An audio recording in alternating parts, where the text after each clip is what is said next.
ආයුබෝවන් අද දින අප සාකච්ඡා කිරීමට බලාපොරොත්තු වන්නේ ප්‍රමාණ සම්මිශ්‍රක ඩිප්ලෝමා පාඨමාලාවේ කොන්ට්‍රැක්ට් ඇඩ්මිනිස්ට්‍රේෂන් 1 මොඩුලේ ප්‍රධාන මාතෘකාවක් වන ප්‍රොකියුමන්ට් සිස්ටම් වල ඩිසයින් ඇන්ඩ් බිල්ඩ් ප්‍රොකියුමන්ට් සිස්ටම් සම්බන්ධවයි.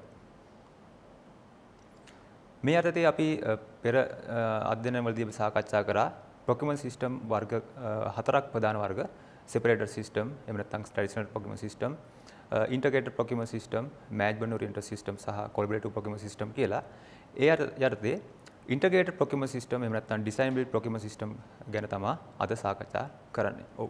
අපි එහෙනම් බලමු මේ design build procurement system එහෙම නැත්නම් integrated procurement system එකක් කියලා කියන්නේ මොකක්ද කියලා. මේ integrated procurement system වලදී ඇත්තටම ප්‍රධාන පාර්ශ්ව දෙකක් සම්බන්ධ වෙනවා මේ ඉදිකිරීම ව්‍යාපෘතිය සම්බන්ධයෙන්. client සහ contractor කෙනෙක් විදිහට තමයි ඔහුව අපි හඳුන්වලා ලබන්නේ.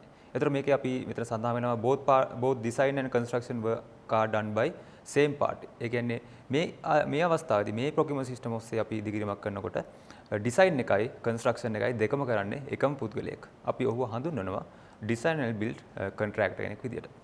ඒ කියන්නේ මේ සිස්ටම් එකේදී ඇත්තටම කන්සල්ටන්ට් කෙනෙක් ඍජුවම අපිට බලා ගන්න බැරි හැකියාවක් නැහැ.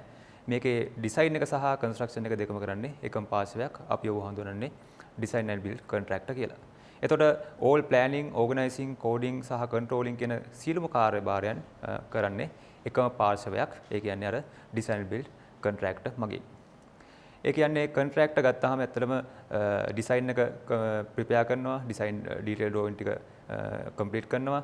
ඒ වගේම ටයිම් ෂෙඩියුල් සකස් කරනවා, එස්ටිමේෂන් පාර්ට් එක ඔහු විසින් කරන්නේ, ඒව ඇනලයිස් කරන්නේ ඔහු. ඒ ආදි වශයෙන් ඒ කාර්යභාරයන් සියල්ලම කරන්නේ මේ අර කොන්ත්‍රාත්තු කරුවා එහෙම නැත්නම් කොන්ට්‍රැක්ටර් විසින්.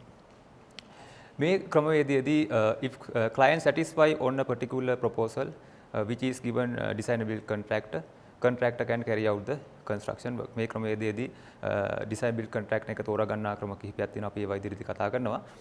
එතකොට මේකේ අපි ඇත්තටම මේ ක්‍රමවේදයේදී client ඇත්තටම ඔහුට අවශ්‍ය නම් ඔහුගේ සේවා කිරීම සඳහා ඇඩ්වයිසර් කෙනෙක් අපොයින්ට් කරගන්න පුළුවන්. ඔහුගේ කාර්යභාරයන් සඳහා ඇත්තටම මේ ක්‍රමවේදයේදී නමුත් ඔහුට තියෙන බලය ඉතාමත් අඩු මට්ටමක තමයි තියෙන්නේ. ඒතර මේ සිස්ටම් එකේදී ප්‍රධාන පුද්ගලයෝ දෙන්නෙක් තමයි ඇත්තටම සම්බන්ධ වෙනවා කියලා අපි කිව්වේ client සහ design and build contractor. එතකොට මේ ක්‍රමවේදයේදී design build contractor කියන පුද්ගලයා construction එක සම්බන්ධය සහ design එක සම්බන්ධයෙන් සම්පූර්ණ වගකීම දරනවා. ඉතින් contractor take the full responsibility කියලා මෙතන design build contractor යටතේ අපි සඳහන් කරලා තියෙන්නේ ඒ කාරණාව නිසා. ඒතර ඊට අමතරව client අවශ්‍ය උපදෙස් ලබා ගැනීම සඳහා සමාජලාට advisor කෙනෙක් යාට වෙනම අපොයින්ට් කරගන්න පුළුවන්. ඔහුට ඒ සඳහා යම්කිසි ගෙවීමක් වෙනම සිදු කළ යුතුයි. ඒතර client කියන්නේ මේ ව්‍යාපෘතියේ ideas තියෙන ඔහු සතුව මේ ව්‍යාපෘතිය සඳහා මුදල් ආයෝජනය කරන පුද්ගලයා ඔහු ඍජුවම තමන්ගේ කාර්යභාරය සිදු කිරීම සඳහා ඩිසයින් බිල්ඩ් කොන්ට්‍රැක්ට් එක තෝරාගනු ලබනවා. මේ සිස්ටම් එකේදී ඒ අනුව අපිට තවත් විදිහට මෙහෙම නැවතත් ඒ ගැන පොඩි මතක් කර ගැනීමක් කරන්න පුළුවන්. ප්‍රධාන පාර්ශ්ව දෙකොල්ලක් සම්බන්ධ වෙනවා. ක්ලයන්ට් සහ ඩිසයින් බිල්ඩ් කොන්ට්‍රැක්ටර් කියලා. ඒතර ට්‍රැඩිෂනල් ප්‍රොකියුමන්ට් සිස්ටම් එකේදී අපි කතා කරා. ඒකෙදී ප්‍රධාන පාර්ශ්ව තුන්කොල්ලක් ප්‍රධාන වශයෙන් අපිට හඳුනා ගන්න පුළුවන් වුණා ක්ලයන්ට්, කන්සල්ටන්ට් සහ කොන්ට්‍රැක්ටර් කියලා. හැබැයි මේ ක්‍රමයේදී ප්‍රධාන වශයෙන්ම පාර්ශ්ව දෙකක් තමයි හඳුනා ගන්න පුළුවන්. ඒතර මේ procurement system එකේ තියෙන ලක්ෂණ common qualities ගැන අපි පොඩ්ඩක් නැවත මතක් කර ගැනීමක් කරොත් එහෙම මේක ඇත්තටම modern method එකක් විදිහට අපිට හඳුනන්න පුළුවන්. modern method එකක් විදිහට මේ ක්‍රමයේදී අපිට හඳුනන්න පුළුවන්. මොකද traditional procurement system එකේ යම් අඩුපාඩු අපිට කලින් අධ්‍යයනයන් වලදී අපිට හඳුනා ගන්න පුළුවන් වුණා. ඉතින් ඒ අඩුපාඩු මේ system ඔස්සේ අපිට වළක්වා ගන්න හැකියාව තියෙනවා. එතකොට මේක ඉන්ටග්‍රේටඩ් ප්‍රොකියුමන්ට් සිස්ටම් එකක් විදිහට හඳුන්වලා ලබන්නේ මොකේ ඩිසයින් එකයි කන්ස්ට්‍රක්ෂන් එකයි දෙකම කරන්නේ එකම පාර්ශ්වයක් හින්දා. ඒ කියන්නේ ඩිසයින් එකයි කන්ස්ට්‍රක්ෂන් එකයි දෙකම කරන්නේ ඩිසයින් බිල්ඩ් කොන්ට්‍රැක්ටර් කියන පුද්ගලයා. ඉතින් මේක මේ ඩිසයින් එක සහ කන්ස්ට්‍රක්ෂන් එක දෙක එකතුවක් විදිහට තියෙන නිසා මේක ඉන්ටග්‍රේටඩ් සිස්ටම් එකක් විදිහට හඳුන්වලා ලබනවා. ඉතින් මේකදී අපි කලින් කිව්වා වගේම ප්‍රධාන පාර්ශ්ව දෙකක් සම්බන්ධ වෙනවා client සහ contractor නැත්නම් අපි employer කියලා හඳුන්වනවා client. ඒතකොට employer හා contractor කියන ප්‍රධාන පාර්ශ්ව දෙකක් සම්බන්ධ වෙනවා. ඒතකොට consultant party involvement එක ඇත්තටම ඉතා අඩු මට්ටමක තියෙන්නේ. ඔහුගේ බලයත් ඇත්තටම අඩුයි. මොකද ඔහු වෙනම ඇඩ්වයිසර් කෙනෙක් විදිහට වෙනම client appoint කරාට ඔහුට ලොකු බලයක් නැහැ. කලින් අවස්ථාවේ වගේ නෙමෙයි traditional system එකේ වගේ නෙමෙයි. ඔහුට ලොකු බලයක් මේ අවස්ථාවේදී නැහැ. එතකොට එම්ප්ලොයර් අතින් ගත්තත් ඔහුගේ බලයත් ඇත්තටම සීමිතයි. මොකද මේ සිස්ටම් එකේදී කොන්ට්‍රැක්ටර්ට ඉතා විශාල බලයක් තියෙනවා මේ ව්‍යාපෘති සම්බන්ධයෙන් කටයුතු කරන්න. එතකොට මේකෙදී ගොඩක් වෙලාවට තෝරාගත්ත මේ ෆික්ස් මුදලකට තමයි මේ කටයුත්ත සිදු කරන්නේ. ෆික්ස් රේට් තමයි තියෙන්නේ. අවසාන කොන්ට්‍රැක්ටුගත මුදලත් ෆික්ස් අගයක් වෙනවා. ඒ හින්දා මේක ලම්සම් කොන්ට්‍රැක්ට් එකක් විදිහට අපිට හඳුන්වන්න ලබන්න පුළුවන්. එතකොට මේක තමයි ඇත්තටම මේ රූපසටහන පේන වගේ මේකේ මොවුන් අතර තියෙන සම්බන්ධතාවය අපිට පෙන්වන්න පුළුවන්. මේකේ ප්‍රධාන පාර්ශ්ව දෙගොල්ලක් තමයි ඉන්නේ ක්ලයන්ට් සහ කොන්ට්‍රැක්ටර් කියන පුද්ගලයන්. කොන්ට්‍රැක්ටර් අපි හිතන ඩිසයින් බිල්ඩ් කොන්ට්‍රැක්ටර් කෙනෙක් විදිහට හඳුනන්නේ. මොකද ඩිසයින් එක ඊ කන්ස්ට්‍රක්ෂන් එක දෙකම කරන්නේ ඔහු නිසා. ඉතින් ඕගොල්ලන්ට පේනවා ක්ලයන්ට් අවශ්‍ය නම් ක්ලයන්ට් වෙනම ඇඩ්වයිසර් කෙනෙක් ගන්න පුළුවන්. එහෙම නැත්නම් ක්ලයන්ට් වෙනම ඒජන්ට් කෙනෙක් ගන්න පුළුවන්. මේ කොන්ට්‍රැක්ටර් කරන වැඩ ටික සුපර්වයිස් කිරීම සඳහා. හැබැයි ඔහුට ලොකු හැකියාවක් නැහැ මේකට ව්‍යාපෘතියට ලොකුට බලපෑම් කරන්න. එතකොට මේ ඩිසයින් බිල්ඩ් කොන්ට්‍රැක්ටර් කියන පුද්ගලයා සතුව එතකොට වෙනම ස්ටාෆ් එකක් ඉන්නවා. ඒ අදාළ ඩිසයින් එක කරන්න ඉන් හවුස් ඩිසයින් ඉන්ජිනියර්ස්ලා ඉන්නවා. ඉන් හවුස් ආකිටෙක්ට්ලා ඉන්නවා. එතකොට ඒවට අවශ්‍ය එස්ටිමේෂන් සකස් කරන්න වෙනම ක්වොන්ටිටි සර්වේස්ලා ඉන්නවා. සහ ඔහුගේ කන්ස්ට්‍රක්ෂන් වැඩ කරන්න වෙනම කොන්ට්‍රැක්ටර්ස්ලා, සිවිල් ඉන්ජිනියර්ස්ලා, ඒ ආදි වශයෙන් සබ් කොන්ට්‍රැක්ටර්ස්ලා වගේ පිරිස් මේ හා සම්බන්ධලා ඉන්නවා. එතකොට මේක තමයි එතකොට මේකේ මේ සිස්ටම් එකේ තියෙන අපිට පෙන්වන්න පුළුවන් මේ සිස්ටම් එකේ කොහොමද මේකේ වැඩේ සිදු වෙන්නේ කියලා. එතකොට ඇත්තටම මේකේ ප්‍රධාන වර්ග තුනක් භාවිතා කරනවා මේ ඩිසයින් බිල්ඩ් කොන්ට්‍රැක්ට් එක තෝරගන්න. සමහර අවස්ථාවලදී අපි ඍජුවම එක්තරා පුද්ගලෙක්ට මේ ව්‍යාපෘතිය බාර දෙනවා. ඒක අපි සිංගල් රෙන්ට් කියලා හඳුන්වනවා. ඒකෙදි ගොඩක් වෙලාට කරන්නේ ගොඩක් වෙලාට පිළිගත් රෙපියුටඩ් ඩිසයින් බිල්ඩ් කොන්ට්‍රැක්ටර්ස්ලා ඉන්නවා. ඒ පුද්ගලයාට කෙලින්ම ව්‍යාපෘතිය බාර දෙනවා. ඒ කියන්නේ උන්ගේ ඩිසයින් එක බලන්නේ නැතුව කෙලින්ම ව්‍යාපෘතිය ඔහුට කරන්න කියලා අවස්ථාව ලබා දෙනවා. ඉතින් මේක තමයි මේ සිංගල් එන්ට්‍රි එහෙම නැත්නම් select the single reputed design build contractor before design completion. ඒ කියන්නේ ඩිසයින් එක අඳින්නත් කලින් ඔහු තෝරගෙන ඉවරයි මේ ව්‍යාපෘතිය සඳහා.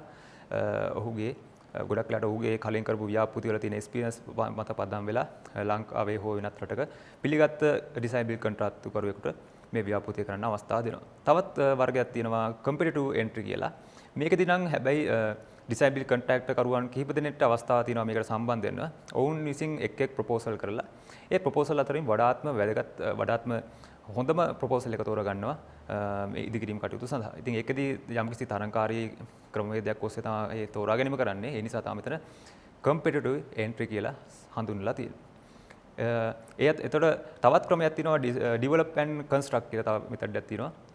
ඒකේ ඔයගලන්ට පේනවා මෙතන part of the design is developed by the consultant. ඒ කියන්නේ මේකදී කන්සල්ටන්ට් කෙනෙක් විසින් මේ ඩිසයින් එකේ යම්කිසි කොටසක් සකස් කරනවා. ඊටු කොටස සකස් කිරීම සඳහා විශේෂයෙන්ම ඩීටේල් ඩිසයින් සකස් කිරීම සඳහා තමයි ඩිසයින් බිල්ඩ් කොන්ට්‍රැක්ට් එක තෝරගැනීම කරන්නේ. ඉතින් ඒ වගේ අවස්ථාවක් ගොඩක් වෙලාවට ගැලපෙන්නේ ගොඩක් ස්පෙસિෆික් ප්‍රොජෙක්ට් වලට. විශේෂයෙන්ම මේ ඩිසයින් බිල්ඩ් ප්‍රොජෙක්ට් ගොඩක් වෙලාවට කාලය ගොඩක් වැදගත් ව්‍යාපෘති වලට බහුල වශයෙන් භාවිතා කරනවා. ඒක එතකොට මේකදී අපිට හඳුනන්න පුළුවන් ප්‍රධාන ඩිසයින් බිල්ඩ් කොන්ට්‍රැක්ට් එක තෝරා ක්‍රම තුනක් හඳුනා ගන්න පුළුවන්. සිංගල් එන්ට්‍රි, කම්පිටිටිව් එන්ට්‍රි සහ ඩෙවලොප් ඇන්ඩ් කන්ස්ට්‍රක්ට් කියලා. අපි ඊළඟට බලමු මේ ඩිසයින් බිල්ඩ් ප්‍රොකියුමන්ට් සිස්ටම් වල එහෙම නැත්නම් ඉන්ටිග්‍රේටඩ් ප්‍රොකියුමන්ට් සිස්ටම් වල තියෙන ඇඩ්වාන්ටේජස් එහෙම නැත්නම් වාසි මොනවද කියලා. ඔව්. අපි මුලින්ම බලමු මෙතන සඳහන් කරලා තියෙනවා project time can be saved කියලා. No need to wait until complete the design drawing. ඒ කියන්නේ මේකෙදි ගොඩක් වෙලාවට අපි දන්නවා මේකේ ප්‍රධාන පාර්ශ්ව දෙකොල්ලයි ඉන්නේ. ඩිසයින් බිල්ඩ් කොන්ට්‍රැක්ට් කෙනෙක් තමයි ඉන්නේ ප්‍රධාන වශයෙන්ම. ඒතර මේ ඩිසයින් බිල්ඩ් කොන්ට්‍රැක්ටර් කියන පුද්ගලයා ඔහුගේ ඩිසයින් ටීම් එකක් වෙනම ඉන්නවා. ඒකේ ආකිටෙක්ට්ලා ඉන්නවා, ස්ට්‍රක්චරල් ඉන්ජිනියර්ස්ලා ඉන්නවා.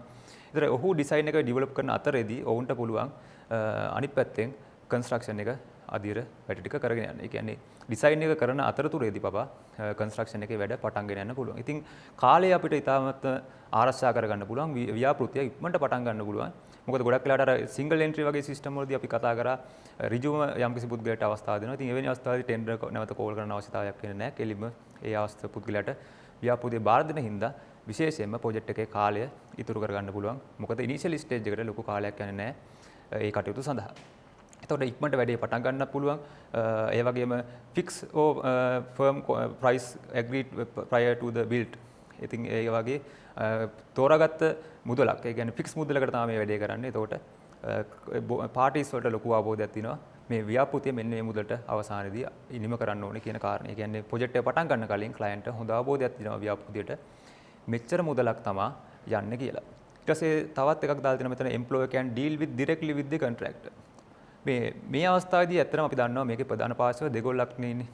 contractor design build contractor සහ client අමතරව client තෝරගන්නේ තමන්ගේ කාර්යභාරය කරන්න design build contractor කෙනෙක්. ඉතින් කලින් system එකේදී කියන්නේ traditional procurement system එකේදී අපි කතා කරා මේ ඒකෙදී ප්‍රධාන පාර්ශ්ව තුන් ගොල්ලක් ඉන්නවා. ඒකට වෙන අමතරව මේ දෙගොල්ලන්ට අමතරව consultant කියලා වෙනම පාර්ශ්වයකුත් ඉන්නවා. ඉතින් ඒ අවස්ථාවේදී මොකද උනේ? ඒ අවස්ථාවේ නිතරම consultant ගේ approval මත තමයි contractor වැඩ කරේ. හැබැයි මේ අවස්ථාවේදී client directly පුළුවන් contractor සමග සම්බන්ධ වෙන්න. ඒ නිසා ඇත්තට මේක contractor ගේ පැත්තෙන් විශේෂ වාසියක් ඔහුගේ වැඩ ඉතාමත්ම පහසුවෙන් කරගෙන යන අවස්ථාවක් තියෙනවා. ඒ හින්දා අපි මේක හඳුන්වන්න පුළුවන් single point responsibility එක. කෙලින්ම client පුළුවන් තමන්ගේ වගකීම design build contractor පවරන්න design එක සම්බන්ධයෙන් සහ construction එක සම්බන්ධයෙන්. ඊට පස්සේ මෙතන තව තියෙනවා increases the communications කියලා. ඒ කියන්නේ අර කලින් කිව්වා වගේ මේකේ ප්‍රධාන පාර්ශ්ව දෙගොල්ලක් ඉන්නේ client සහ design build contractor. ඔවුන් අතර හොඳ සංවේදනයක් පවත්වා ගන්න පුළුවන්. හොඳ inter communication එකක් පවත්වා ගන්න පුළුවන්. close relationship එකක් පවත්වා ගන්න පුළුවන්. ඉතින් ඒක ඇත්තටම වැදගත් දෙයක්. මේ ව්‍යාපෘති ඉතා ඉක්මනට කරගෙන යන්න. ගොඩක් වෙලාවට මේ වගේ ව්‍යාපෘති කරන්නේ කාලය ගොඩක් වැදගත් ව්‍යාපෘති සඳහා. ඒ කියන්නේ clientලා ගොඩක් වෙලාවට business world එකේ නම් විශේෂයෙන් ඉක්මනට ව්‍යාපෘතිය අවසන් කරගන්න තමයි ඒක try කරන්නේ. මොකද උන්ගේ අනිකුත් ආයෝජනයන් සඳහා මේ building භාවිතා කරනවා. ඉතින් ඒ වගේ අවස්ථාවලදී අපිට මේ design build වගේ system භාවිතා කරන්න පුළුවන්. ඊට පස්සේ මෙතන තියෙනවා contractor can involve the design development at the initial stage. හැබැයි මේ ස්ටේජ් එකේදී බලන්න මේකදී ඩිසයින් එක සඳහාත් මේ contractor ගේ දායකත්වය දක්වනවා. traditional system වගේ නෙමෙයි traditional system වලදී consultant තමයි ඩිසයින් එක කරේ. ඒතකොට contractorට ඩිසයින් එකට සම්බන්ධ වෙන අවස්ථාවක් නැහැ. එයා කරන්නේ ඉදිකිරීම විතරයි. හැබැයි මේ system එකේදී ඩිසයින් එක කරන්නත් contractorට දායකත්වය දක්වන්න පුළුවන්. ඒතකොට both designers and contractors work in the same organization and it goes to avoid the conflict. එතකොට දැන් අර කලින් සිස්ටම් එකේදී ට්‍රැඩිෂනල් සිස්ටම් එකේදී කන්ස්ට්‍රක්ෂන් තමා කරේ ඩිසයින් පාර්ට් එක. එතකොට කොන්ට්‍රැක්ටර් කරේ කන්ස්ට්‍රක්ෂන් පාර්ට් එක. එතකොට දෙගොල්ල අතර තියෙන අදහස් සමහරට වෙනස් වෙන්න පුළුවන්. ඒවල ඩිස්මැචස් වෙන්න පුළුවන්. ඒ කියන්නේ නොකලපීම් ඇති වෙන්න පුළුවන්. හැබැයි මේ සිස්ටම් එකේදී මේ දෙකම කරන්නේ එකම පුද්ගලයෙක් නිසා ඔවුන්ට අන්‍යෝන්‍ය අවබෝධයෙන් කටයුතු කරලා මේ වැඩ සාර්ථකව කරගන්න පුළුවන්. ඊට පස්සේ barrier to make variation. මේ සිස්ටම් එකේ ඇත්තටම barrier to make variation කියලා කියන්නේ ඒක ඇත්තටම contractor ගේ පැත්තෙන් තමයි වාසියක් වෙන්නේ. client ගේ පැත්තෙන් ගත්තොත් ඒක අවාසියක් වෙනවා. මොකද contractor ගේ බලය තමයි මෙතන වැඩි. design build contractor ගේ බලය වැඩි. traditional system වගේ නෙමෙයි මේ සිස්ටම් එකේදී contractor ගේ බලය වැඩි. client වඩා. ඒතර client එයාට අවශ්‍ය විදිහට design drawing වෙනස් කරන්න බෑ. ඔහුට නිතරම project එකට ලොකුට ඇඟිලි ගහන්න හැකියාවක් නැහැ. ඒ ව්‍යාපෘතියේ තියෙන කාර්යයන් ඒවා වෙනස් කරන්න හැකියාවක් නැහැ. වෙනස් කරන්න පුළුවන්. හැබැයි ඒ වලට තියෙන අවස්ථාවන් ලිමිටඩ් කරලා තියෙන්නේ. එහෙම නැත්නම් සීමිත කරලා තියෙන්නේ. ඒතකොට ඇත්තටම ක්ලයන්ට් ගේ පැත්තෙන් ගත්තම ඒක වාසියක්. හැබැයි කොන්ට්‍රැක්ටර් ගේ පැත්තෙන් ඒක වාසියක් වෙනවා. මොකද ඔහුට නිදාසේ ඔහුගේ වැඩේ ඒකාකාරීව කරගෙන යන්න හැකියාව තියෙනවා. දැන් බලමු අපි මේ සිස්ටම් එකේ තියෙන අවාසි මොනවද කියලා. මේ සිස්ටම් එකේ තියෙන අවාසි විදිහට අපිට හඳුනන්න පුළුවන්. ඇත්තටම client has high risks about the project time quality cost. මොකද මේ සිස්ටම් එකේදී ඇත්තටම කන්සල්ටන්ට් කෙනෙක් ලොකුවට දායක වෙන්නේ නැහැ ව්‍යාපෘති සඳහා. උට අවශ්‍ය නම් ව්‍යාපෘති වලදී ඇඩ්වයිස් කෙනෙක් විදිහට සම්බන්ධ වෙන්න පුළුවන්. හැබැයි ඔවුන්ගේ දායකත්වය ගත්තාම ඉතා අඩුයි. කන්සල්ටන්ට් කෙනෙක්ගේ දායකත්වය ඉතා අඩුයි. ඒ හින්දා සමහරට ක්ලයන්ට් රිස්ක් එකක් තියෙන්න පුළුවන් මේ ප්‍රොජෙක්ට් එකේ ටයිම් එක සහ ක්වොලිටි එක කොස්ට් එක කියන කාරණා ගැන. හැබැයි මෙහෙම දෙයක්ත් තියෙනවා. මොකද සමහරලාට විශේෂයෙන්ම මේ ඩිසයින් බිල්ඩ් කොන්ට්‍රැක්ට් එක තෝරාගත්ත පිළිගත්ත කෙනෙක්ට බාර දුන්නොත් ඒ අවස්ථාවන් වෙනස් වෙන්න පුළුවන්. හැබැයි යම් කිසි අවධානමක් තියෙනවා ක්ලයන්ට් ප්‍රොජෙක්ට් එකේ ක්වොලිටිය සම්බන්ධයෙන් විශේෂයෙන්ම. හැබැයි ටයිම් එක ගන්න නම් එච්චර ගැටලුවක් එන්නේ නැහැ. මොකද විශේෂයෙන්ම මේකදී අර ඉනිෂියල් ස්ටේජ් එකේ ලොකු කාලයක් යන්නේ නැහැ. හැබැයි සමහර අවස්ථාවලදී කන්සල්ටන්ට්ගේ සුපර්විෂන් එක නොමැති නිසා ව්‍යාපෘති යම් තාදුරකට ප්‍රමාදීමක් වෙන්න පුළුවන්. ඒ නිසා අපිට කියත හැකි යම් කිසි බලපෑමක් එන්න පුළුවන් ප්‍රොජෙක්ට් එකේ ටයිම් එකට ක්වොලිටියට සහ කොස්ට් එක සම්බන්ධයෙන්. ඒ වගේම තමයි මේ සිස්ටම් වලදී සාමාන්‍යයෙන් කොස්ට් එක ගොඩක් ඉහළයි. මේ සිස්ටම් වලදී විශේෂයෙන්ම වේරියේෂන් එකක් වගේ ක්ලයන්ට් කරන්න ඕනොත් එහෙම. ඒ කියන්නේ ප්‍රොජෙක්ට් එක පටන් ගන්නට පස්සේ යම් කිසි වෙනසක් ඩිසයින් එකේ කරන්න ඕනොත් එහෙම යාට සිද්ධ වෙනවා ලොකු මුදලක් කොන්ට්‍රැක්ටර්ද දෙන්න. මොකද කොන්ට්‍රැක්ටර් ඒවට වේරියේෂන් එකක් කරන තියෙන අවස්ථා සීමිත කරලා තියෙන්නේ. එහෙම වේරියේෂන් එකක් කරන්න වුණොත් එහෙම ඔහුට ලොකු මුදලක් ගෙවන්න සිද්ධ වෙනවා. ඉතින් මෙතන ආයි දාලා තියෙනවා quality may be compromise කියලා. විශේෂයෙන්ම compromise කියලා කියන මෙතන ඒ quality අපිට depend වෙනවා සමහරලාට ඒ තෝරගන්න design build contract මත. මොකද මේක විශේෂයෙන්ම අර කලින් කිව්වා වගේ කන්සල්ටන්ට් කෙනෙක්ගේ දායකත්වයක් ලොකුට සම්බන්ධ වෙන්නේ නැති නිසා quality සම්බන්ධයෙන් යම්කිසි ප්‍රශ්නයක් ඇති වෙන්න පුළුවන්. ඊට පස්සේ limited authority for both client and consultant. ඒතර client ගේ පැත්තෙන් සහ client ගේ පැත්තෙන් ගන්නකොට ඒක අවශ්‍යයක් වෙනවා. මොකද client තියෙන බලය ඇත්තටම සීමිත කරලා තියෙන්නේ. එතකොට ඒ වගේම තමයි ඔහුට variations කරන්න, ඒ කියන්නේ මේ ව්‍යාපෘතියේ යම් වෙනස්කම් කරන්න, design එකේ යම් වෙනස්කම් කරන්න ඔහුට අවස්ථාව මඟ හැරෙනවා. high cost for variation ඒක අලින් අපිත් කතා කරා. client ගේ පැත්තෙන් ගත්තාම ඒක අවශ්‍යයක් වෙනවා. ඒ වගේම limited design and build contractors in the market. ඇත්තටම බොහෝ අවස්ථාදී විශේෂිත සංවර්ධිත රටවල් වල design build contractorsලා ඒ කියන්නේ design එකයි construction එකයි එකම පිරිසක් විසින් කරන contract කරුවන් සාමාන්‍යයෙන් qualified කට්ටිය හිතා අවම මට්ටමක තමයි හඳුනා ගන්න පුළුවන් ඉන්නේ. මොකද සමහර වෙලාවට එහෙම කට්ටිය ඉන්නවා. හැබැයි ඔවුන්ගේ design එක පැත්තේ එක්කෝ යම් අඩුපාඩු තියෙනවා. සමහර අයගේ construction පැත්ත හොඳයි. සමහර කට්ටියගේ design part එක හොඳ නැහැ. construction part එකත් එච්චරම් හොඳ නැති මට්ටමක තියෙනවා. ඒ වගේ අපිට 100%ක් ගැරන්ටි කරන්න බෑ මේ ඩිසයින් එකයි කන්ස්ට්‍රක්ෂන් එකයි හොඳට තියෙන කොන්ත්‍රාත්තුකරුව ඉන්නවද කියන. ඉතින් මේ වගේ ගැටලු සහගතත් දැන් තියෙනවා. ඒක ඩිපෙන්ඩ් වෙනවා එක රටවල් අනුව සහ ඒ ඉන්න ප්‍රදේශ අනුව වෙනස් වෙනවා. ඉතින් ඒවා ගැන යම් ගැටලු සහගත තත්ත්වයන් ඇති වෙන්න පුළුවන්. තවත් disadvantage එකක් තියෙනවා මෙතන. Client shall hire advisor to list down brief at the initial stage.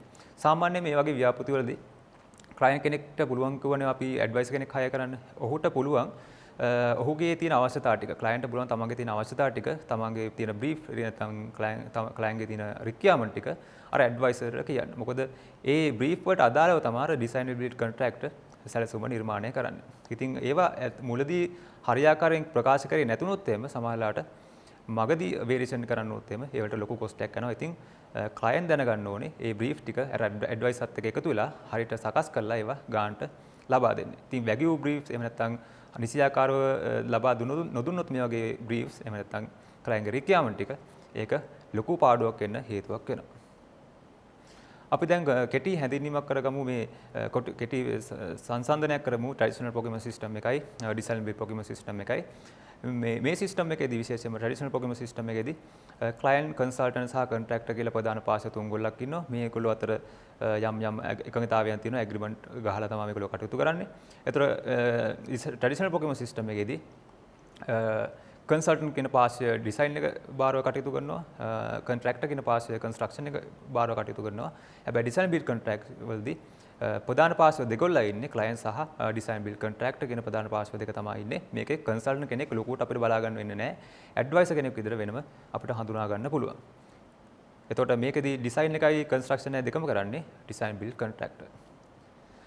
ඒත් එකම ටර්න්කී මෙතඩ් කියලා ක්‍රමයකුත් තව තියෙනවා. ඒකත් ඇවිල්ලා ඩිසයින් බිල්ඩ් වගේම තමයි. හැබැයි මේකේ ඩිසයින් බිල්ඩ් වඩා යම්කිසි වෙනසක් තියෙනවා. මේකදී ඉදිකිරීම සැලසුම් නිර්මාණය කිරීම, ඒ කියන්නේ ඩිසයින් පාර්ට් එක, කන්ස්ට්‍රක්ෂන් පාර්ට් එක විතරක් නෙමෙයි. ඒ අදාළ බිල්ඩිමට අදාළ අනිකුත් පහසුකම්, ෆර්නිචර්, ඉක්විප්මන්ට්, ඒ ආදි වශයෙන් ඒ වගේ හැම දෙයක්ම එක තමයි මේ ප්‍රොජෙක්ට් එක බාර දිය යුතු වන්නේ. ඉතින් මේකත් ඇත්තටම ඉතා විශේෂයෙන් වැදගත් ක්‍රමවේදයක්, ප්‍රොකියුමන්ට් සිස්ටම් එකක්. මේ ඉන්ටග්‍රේටඩ් ප්‍රොකියුමන්ට් සිස්ටම් යටතේ සාකච්ඡා කරනවා. ඔව් අද දින අපි සාකච්ඡා කරේ ඉදිකිරීම ශාස්ත්‍රයේදී භාවිතා වෙන ප්‍රොකියුමන්ට් සිස්ටම් යටතේ ඉන්ටග්‍රේටඩ් ප්‍රොකියුමන්ට් සිස්ටම් සම්බන්ධවයි. නැවත මෙවැනි පාඩමක් සමග නැවතත් හම්බෙමු. ස්තුතියි.